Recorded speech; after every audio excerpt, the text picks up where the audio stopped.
পরিবারের যিনি গৃহকর্ত্রী, সারা বাসা যিনি সামলান, প্রায় দেখা যায় গৃহকর্তা বা অন্যান্য মুরব্বীরা তাকে বলে থাকেন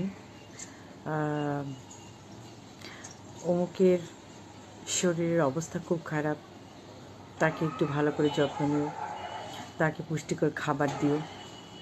বা কারো হয়তো পরিশ্রম বেশি হচ্ছে, ওকে কিন্তু প্রতিদিন সকালে একটা করে ডিম বয়েল করে দিবে, গরুর কলিজা দিবে বা ভিটামিন জাতীয় খাবার দিবে।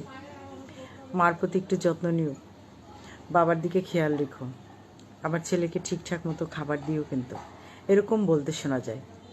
কিন্তু যে মানুষটিকে আপনারা বলছেন কথাটি, যিনি সারাদিন সকাল থেকে রাত পর্যন্ত পরিশ্রম করছেন আপনাদের জন্য, নাস্তা বানাচ্ছেন, খাবার রেডি করছেন, সবার ভালো মন্দ চিন্তা করছেন, হয়তো দুদণ্ড বসার ফুরসত পাচ্ছেন না, তাকে কি কখনো বলেছেন একবারের জন্য যে তুমি নিজের স্বাস্থ্যের যত্ন নিও, ঠিক মতো খেয়ে নিও, সময় মতো খাবার খেও?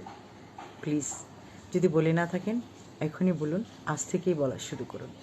দেখবেন তাতে আপনার ক্ষতি হবে না, উপকারী হবে, ভালো হবে। সে খুশি হবে। সে খুশি হলে আপনার সংসার ভালো থাকবে, আপনার পরিবারের পরিবেশ ভালো থাকবে, সে ভালো থাকলে আপনারাও ভালো থাকবেন। প্লিজ আজকে শুরু করে দিন।